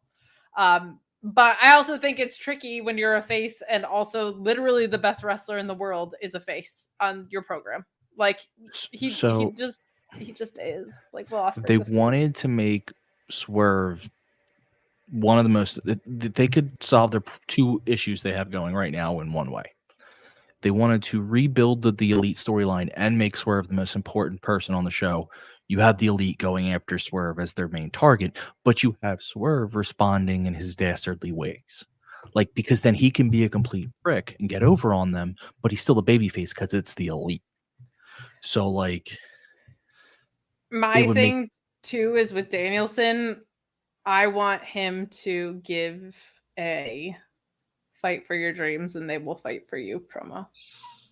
I think it's a great way to stay a face, but have this heelish undertone where he talks about his dreams and talks about his military service and talks about, it skirts around, but talks about his time in WWE and how he was always carrying groups around. And then when he finally prioritized his dreams and what he wanted, he became champion or whatever. Like, do something that feels like, because Swerve's whole thing to me is like, as a face, is he going to go too far? Is the sexy little game we're playing, right? What if I want to make it personal, Will Ospreay? But then he doesn't go too far. Like, he didn't attack Will Ospreay's wife and kid, right? Like, because he's a face now.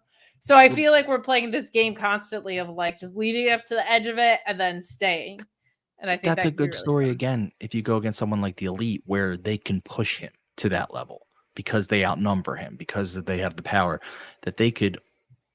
Yes, he can get one over on them with his stuff, but every time they retaliate, he kind of starts to crack a little. You start to. Yeah, I think you could do that. I mean, the Blackpool Combat Club's sitting right there too, so we'll see. Like, I would love to see Swerve versus Mox, Swerve versus Claudio, Swerve versus Wheeler. Like, yes, please. But let's keep moving along here. After that horrible match with Jericho and Samoa Joe, varying levels of fun on the fun scale. We do get a nice palate cleanser of a really fun 4-pack between Claudio, Pac, Kyle Fletcher, and Ishii. This was way more fun.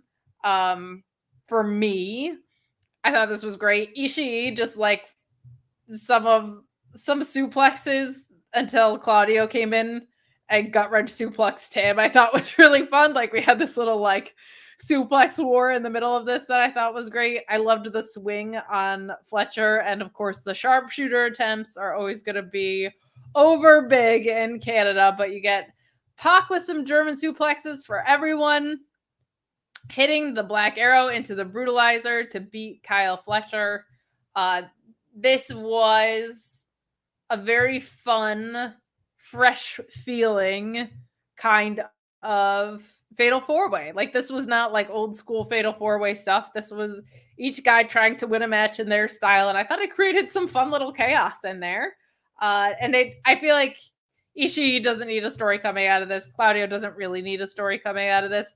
The two guys that did are Fletcher, who's continuing to sow these seeds with the family, and Pac getting a big win, I think was kind of important here. And Ryan, Pac is someone that, gosh, with his health trajectory, there was very real concern that we didn't think we'd ever be seeing him wrestle again. He looks great. him getting to wrestle in Wembley, I think, is going to be an underrated moment. I think everybody's going to Ospreay's entrance again and things like that.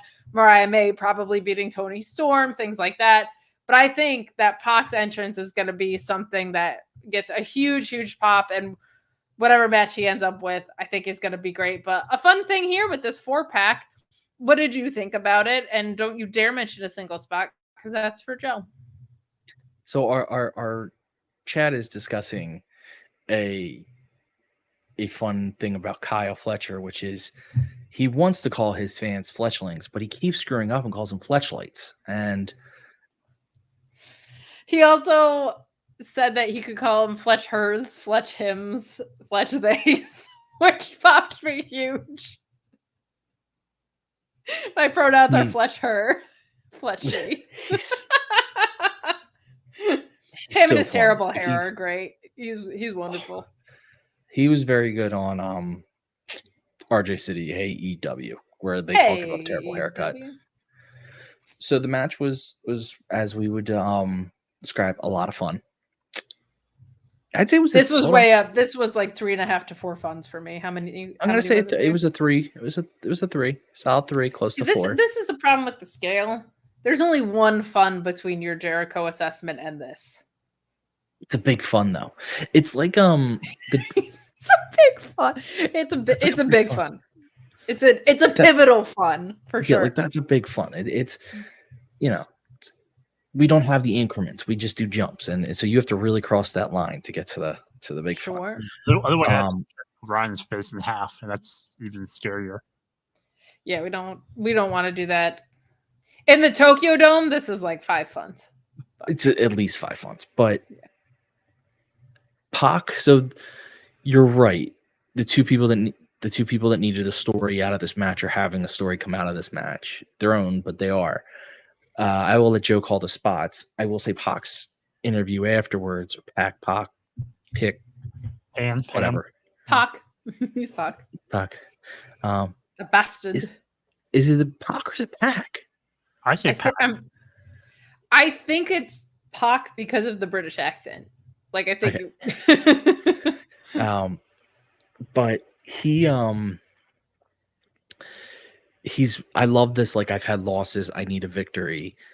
I saw in the chat, I put away from it because I was pulling out my funness. I support the Ricochet. Would he be the Ricochet? I think he said it earlier. Would he be the Ricochet guy? You could do that without a story for both of them, because he could throw an open challenge for Wembley saying, like, I want my moment. Ricochet could come out before Wembley, so you could hype it up and sell it, and everyone would be like, what the hell is this match? In a good way. So, or you could just drop a bunch of hints and be like, man, I hope that doesn't boomerang back to bite me or something. Every time Pac's out there, you literally stole what I was about to do. I knew where you were going. You did. Just everyone coming around, pew pew pew pew pew pew. It's like, pew, pew. But like no one else hears it. We do on TV, but no one else does. Like, does anybody hear those pew pews? Sounds like ricochets. Or Will Ospreay just does that crazy somersaulty thing, like just walking by in the background. Joe, we got a lot cooking on the way to Wembley here. This was a fun one. This was definitely something that I think Pac needed very, very much. He's had a lot of outstanding showings, but he hasn't been on a real trajectory in a while.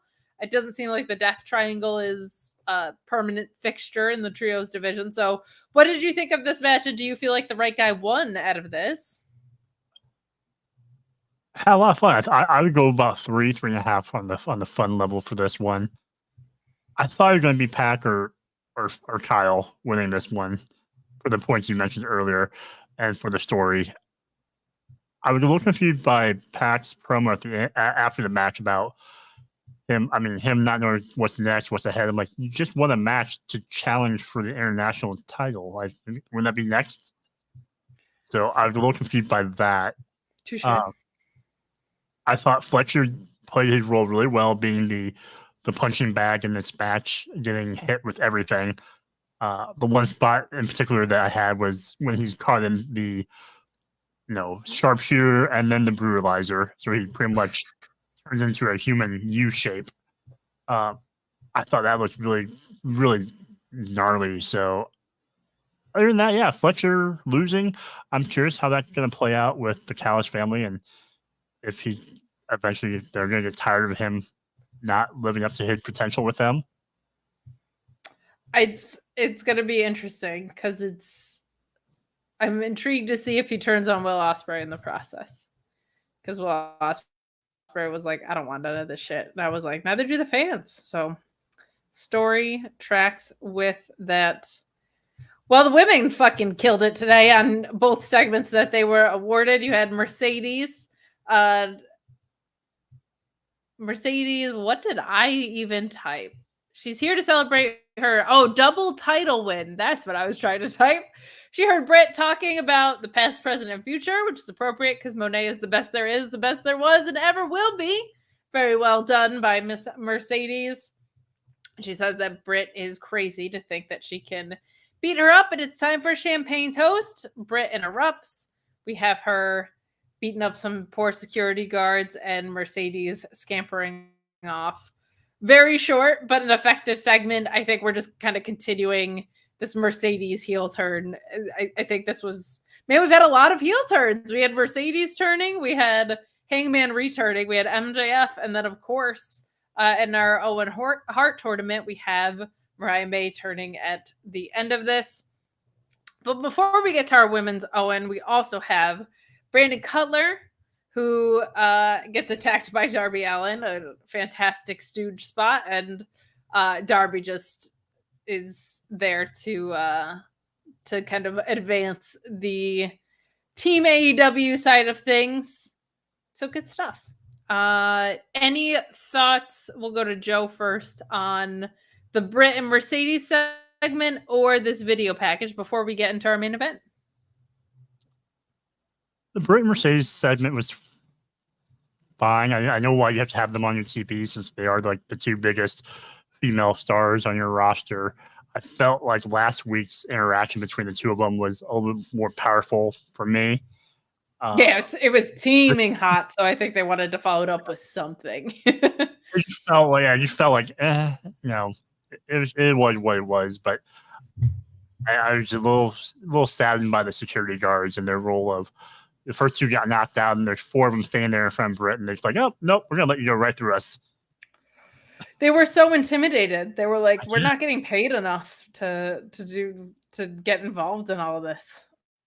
So not very good at their job, but they were like, "I'm not getting scratched up for this." I mean, when's the last time the security people ever were great at their jobs for those kind of moments? It's true. It's true. They don't do a great job of containing situations. Any thoughts on Brandon Cutler and Darby Allin? Is that a huge feud for you? Match of the year candidate coming up? Is that who you're going to wrestle next week? I'm like, I know he called up the Elite next week. I'm like, I don't need to see him wrestle Brandon Cutler. And also, I'm hoping it's Hangman.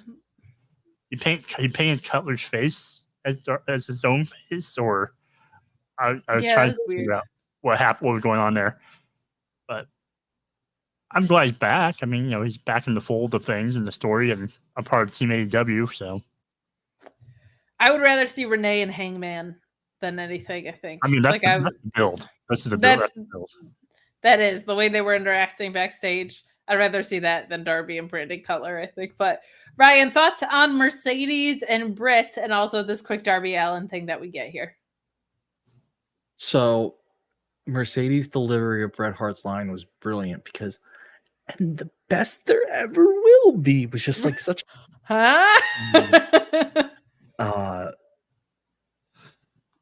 So yeah, no, it was brilliant. Her heel turn's been perfect. She's so much better as a heel. She is. Digging that. Because she even does the her heel mannerisms are perfect. Like when she gets out of the ring and she's in the crowd and she's like touching her title almost like it's her child. Like, don't come for this. Like this is mine. Like it's such a good subtle fear. She's arrogant, but she's fearful. It's perfect. I mean, poor Cutler. What was he doing but his job? He gets attacked by a wild man. But yeah, no, Darby actually makes sense for Blood and Guts, so perfect. Yeah. Agreed. I think that'll be good. And yes, Mercedes, she grew up on Eddie Guerrero, man. She's gonna be better as a heel. And speaking of heels, boy, oh boy, we get our main event: Willow Nightingale versus Mariah May, in what was a fantastic match. You do have interference from Stokely Hathaway and Chris Statlander that come into play here. You get the cannonball that hits Mariah May, but we get a Death Valley driver into the victory roll. Mariah May emerging victorious. And we're going to talk about the post-match as its own thing, but the match itself was also great, and I don't want that to get kind of lost in the shuffle here. Like, this was a really, really strong match. They had great chemistry. I'm always so impressed with how hard-hitting Mariah May is, and because Will's a little bit stronger and bigger, her like really being able to absorb some of the blows, I thought was excellent. Very, very fun dynamic between the two of them tonight, I felt. I appreciate with Willow's legacy that she got back to the finals of the tournament she won last year. I feel like Mariah May winning clean over Chris Stat would have been better. And then Chris Stat is pissed and she can be, I was so distracted because I'm still so unresolved with Willow or whatever. Like I feel like I just hate interferences in tournaments. It's just like a bug up my personal butt about it. Like, tournaments should be about the wrestling. And I also am just, truthfully, I thought Willow and Mariah were great tonight, but I'm so intrigued by the pairing of Mariah May and Chris Statlander, personally. And then the post-match heel turn was incredible. But let's just get into the match. I told you how it ended, but Joe, wide open for any spots you want to talk about and anything else Willow and Mariah related you would like to bring up? You know, as far as spots, I felt like they did a lot of the big power moves. I mean, I'm always impressed by Mariah May's drop kicks. Crazy. I thought the one spot she had where Willow goes for her pounce and then Mariah catches her with a headbutt. I thought that was a nice counter. Great spot to call. I think the match is having the interference where it came. At the time, I thought, okay, it's nice. They had the interference to keep the Statlander Willow story going, but it didn't stop Mariah from winning clean, which I thought would help her. But knowing what we know now in hindsight, when she, after the match, I almost would have thought that the interference should have costed Willow more then. Should have had at least more of an impact on her, right, for sure. It really didn't. And so I thought maybe that would have made more sense, knowing what we know now, that would help feed that feud a little bit more. So she has a little bit more anger towards her costing her the match. I agree with that. Yeah, I don't really have any other spots other than the fact that we learned that Nigel knows a lot of Motley Crue. Nigel does know a lot of Motley Crue. A lot of serenading from Nigel. I think he has a little sweet on this Mariah May, it would seem. But I just can't get enough of that guy at commentary because he's so good at just also, as much as he hates Bryan Danielson, the way he just can snap into great, legitimate wrestler perspective analysis is unbelievable to me. Like it's so fluid how he could just kind of move from one to the other. But Ryan, before we get into the post-match angle here, that is what everybody wants to talk about. What did you think of the match? I thought that chemistry in here was super fun, and Mariah being so hard hitting and Willow being so strong and powerful was like just a fun dynamic to have in the Owen. What did you think?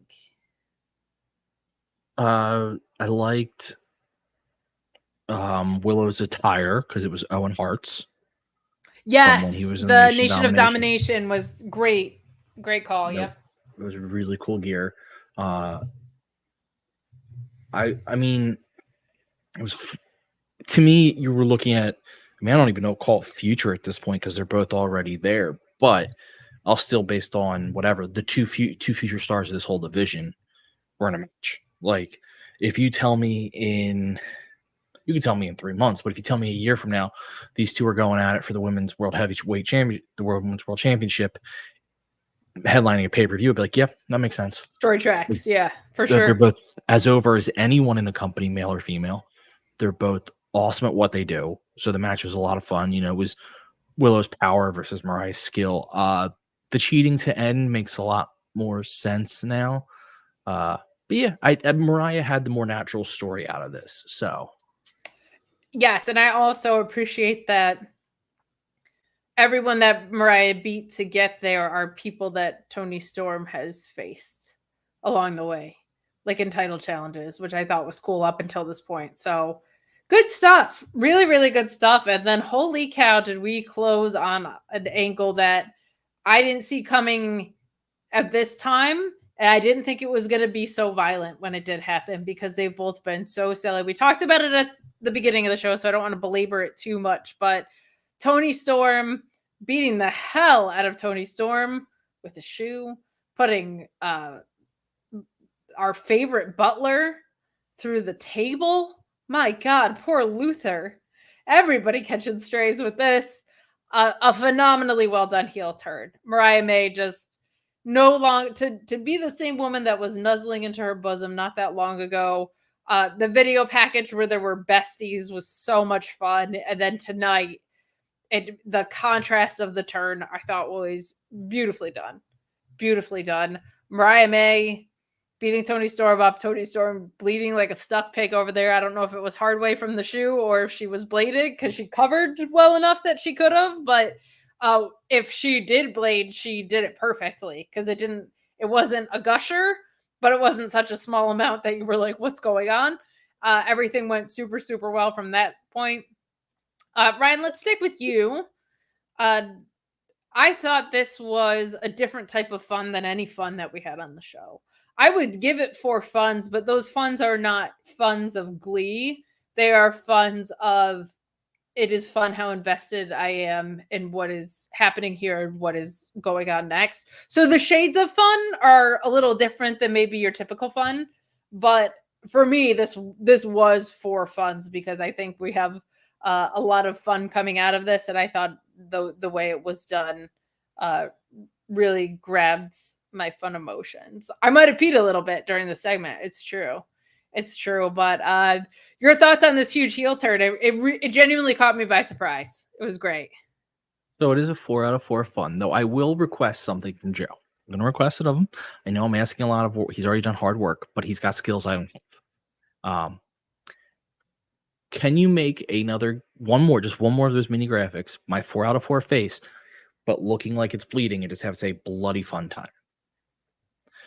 And I want to use that on the bloody fun matches or the bloody fun segments like this.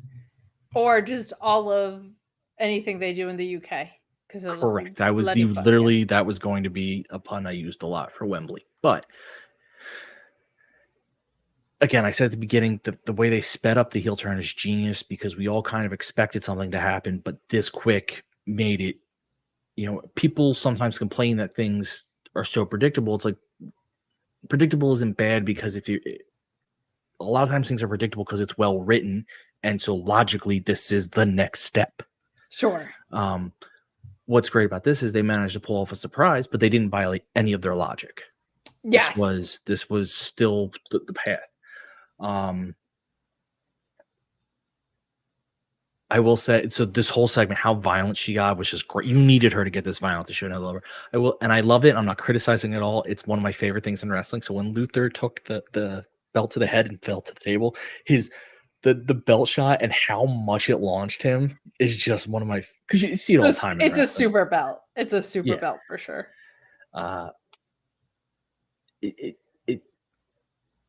It was so fun. I hate to say it, but it was like, this is what I want. This is good wrestling. Because in the moment,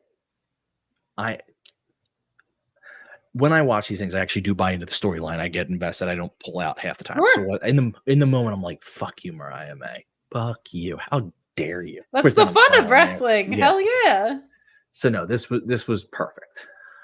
Love it. Love it. Love it. Love it. And Joe, are you going to do this to us? Just be real. Just be real. Are you gonna beat Ryan and I down with the shoe when we go to DC together for Capital Collision? Why would it be me of all people? Because Ryan and I are the annoying ones. I guess wood track. You wouldn't see it coming. There's not a lot of shoes. You did. It's really the shoe closet. There's so many shoes to watch out for. I have the shoes. Ryan has the tits. Apparently, you must have the chin then. I guess so. A lot of fun with this ending the closing segment, and I only wish Serpentico came out there to try to save Luther and took. He should have come in for the win, or for the save rather. Took the bump for him.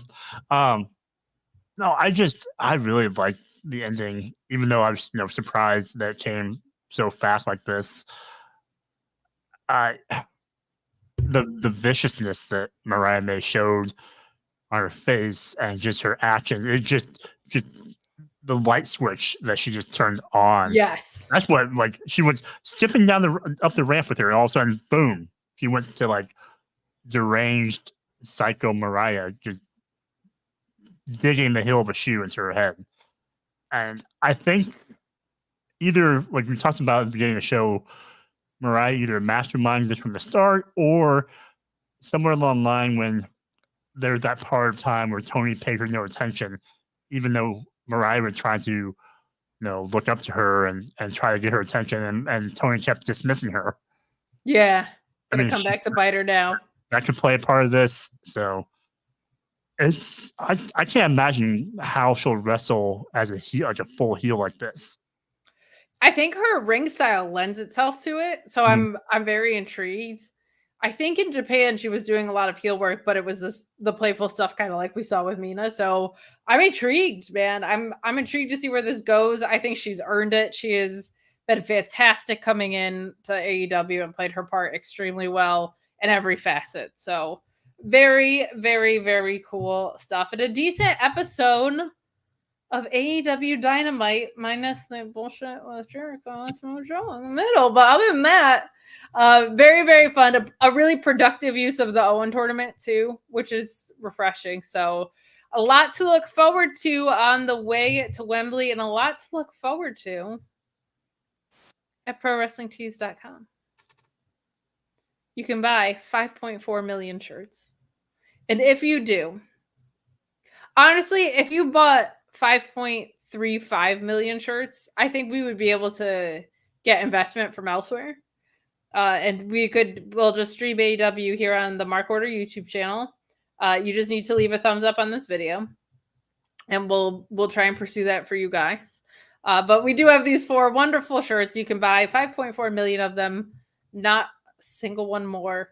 But please keep us in mind for your wrestling merchandise wants and needs. It always pops me tremendously whenever somebody takes a picture with one or holds up a sign. It blows my mind that you guys bother to do that for us. So thank you so much for the support you've given us, and continue to give it to us. Otherwise, if you don't buy t-shirts, you don't support this podcast, and you don't support the women on this podcast. So you don't support women.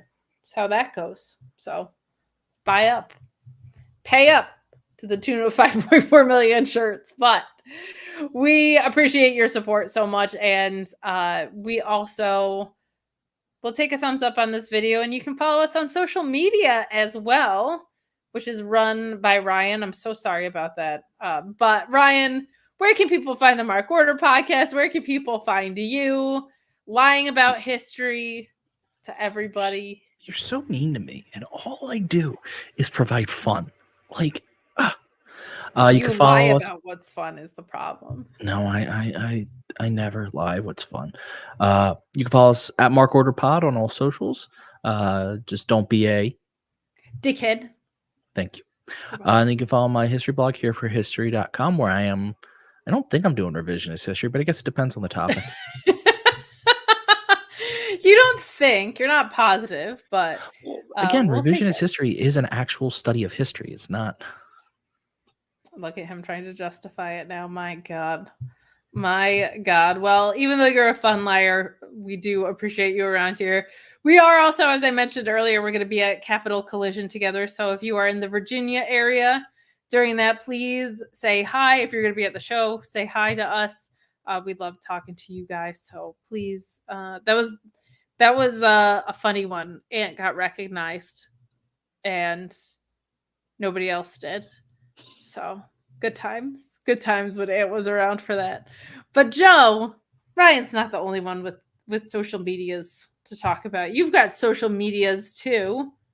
Tell people where they can read a fun, quirky, little offbeat thing about everyone's favorite breakfast food.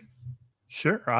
You can follow me on social media at _Asian Joe. I don't hide behind a group Twitter like Ryan, but so follow me at _Asian Joe. In my bios, you can find a link to my cereal review blogs where you can read all about novelty cereals. And I haven't done one in a while, so I need to find a new cereal to do. So if you have any suggestions, let me know. You do get some deep cuts. Like, I've read your blog, and they're not like, oh, limited edition Apple Jacks. Like, you get some weird ones, and it's awesome. Yeah, I'll try. I love that for you. Otherwise, the stranger, the better. Hell That's yeah. your motto, yes. Appreciate that. I also just want to say I'm so excited that Mansoor's video hit 1 million views on X. My goodness. It was so much better than Max Caster's rap that we got tonight. That was so tepid and boring. But you can follow me at Miss Kate Fabe on social media. You can find me all over Fightful and Fightful Select. Fightful Select doing pay-per-view post shows. We had 2 this weekend. And the Fightful main channel Tuesday, Thursday, and Friday. Doing NXT, sadly. Getting better, though. Refreshing some talent in there. ROH and SmackDown. And, of course, Wednesdays here at the Mark Order Podcast. And July 20th, I'll be back at Excite Wrestling. Never know who is going to show up there looking for revenge on things. That's all I'll say. But thank you so much for watching. Please leave a thumbs up on your way out. We appreciate it so much. A goodbye and good night. Won't you play? Oh, I forgot Ryan has to narrate. No, I've hit this 3 times. That's what she said.